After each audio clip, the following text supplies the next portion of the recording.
अष्टम का इतिहास पाठ 1 का बचा हुआ शेष। उसमें पहला बिंदु है आधुनिक काल के स्रोत, यानी आधुनिक काल के बारे में हम कैसे जानकारी प्राप्त कर सकते हैं, इसके लिए स्रोतों को पता लगाना। इन स्रोतों को 2 भागों में बांटा गया है। पहला प्राथमिक स्रोत, दूसरा द्वितीयक स्रोत।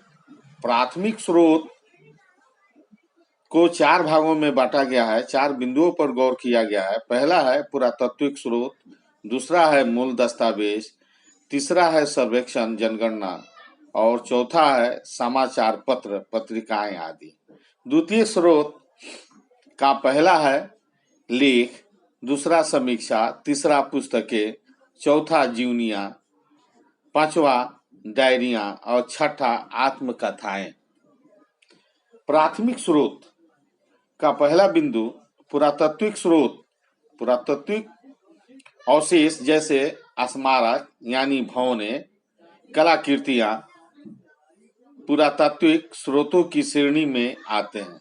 सिक्के भी इसी श्रेणी के अंतर्गत आते हैं, परंतु आधुनिक इतिहास के लिए अभिलेखागार यानी स्रोत पुरातात्विक स्रोतों की अपेक्षा कहीं अधिक महत्वपूर्ण है, जहां पर अभिलेखागार उस देश से संबंधित प्रमुख दस्तावेजों आदि विभिन्न प्रकार के सरकारी कागजों को सुरक्षित रखा जाता है, उसी को हम अभिलेखागार भी कहते हैं। मूल दस्तावेज यानी सरकारी प्रतिवेदन, आदेश एवं सरकारी समाचार पत्र मूल दस्तावेजों की श्रेणी में सम्मिलित किया जाता है। यानी सरकार के द्वारा जो भी घोषणाएं, आदेश आदि जो दिए जाते हैं वह सब मूल दस्तावेज कहे जाते हैं। यह कहाँ से प्राप्त होते हैं? अभिलेखागारों से तथा पुस्तकालयों में भांति भांति इन सारे बहुमूल्य मौलिक जानकारियां प्रदान करने से संबंधित दस्तावेज मिलते हैं, किताबें मिलती हैं। तीसरा है सर्वेक्षण जनगणना। अंग्रेजों द्वारा समय समय पर देश की सीमाओं एवं भू राजस्व आदि के लिए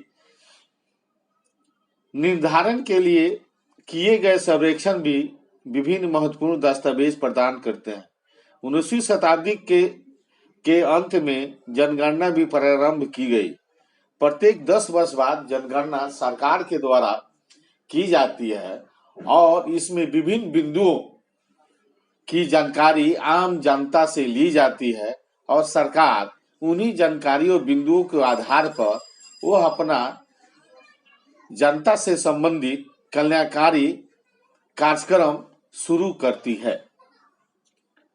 चौथा है समाचार पत्र एवं पत्रिकाएं आदि। समाचार पत्र एवं पत्रिकाएं देश के विभिन्न भागों में उस क्षेत्रों के भाषाओं में प्रकाशित की जाती है। केवल समाचार पत्र से हमें जानकारी नहीं, वहां के लोगों के बारे में उनकी सूचनाएं जो है हमें प्राप्त होती है। यह जनता की भावनाओं को प्रतिबिंबित करते हैं। व्यक्तिगत पत्रों का महत्व इसलिए भी है क्योंकि तत्कालीन परिस्थितियां के बारे में हमें व्यक्तिगत दृष्टिकोण से अवगत कराते हैं। द्वितीय स्रोत जो है प्राथमिक स्रोत निसंदेह अत्यधिक महत्वपूर्ण है। अंग्रेजी शासन के विषय में भरपूर जानकारियां प्रदान करते हैं, परंतु इस संबंध में यह भी नहीं भूलना चाहिए हमें उनमें से कुछ सरकारी दस्तावेज हैं, ये उन लोगों के द्वारा लिखे गए वृत्तांत है जो सत्ता के अधीन थे, यानी सरकार के दिशा निर्देशों के अनुसार ही वो लोग लिखते थे। इसका अर्थ यह हुआ कि यहाँ पर हमें उस समय के जो वास्तविक जानकारियां हैं वो उससे नहीं मिल पाती, इसीलिए हमारे सामने केवल एक तरफा नजरिया ही पेश करते थे। वे विवरण हमें भी समझने में मदद नहीं करते। देश में अन्य लोग क्या महसूस कर रहे हैं तथा विभिन्न कार्यकलापों के पीछे सरकार का क्या उद्देश्य था।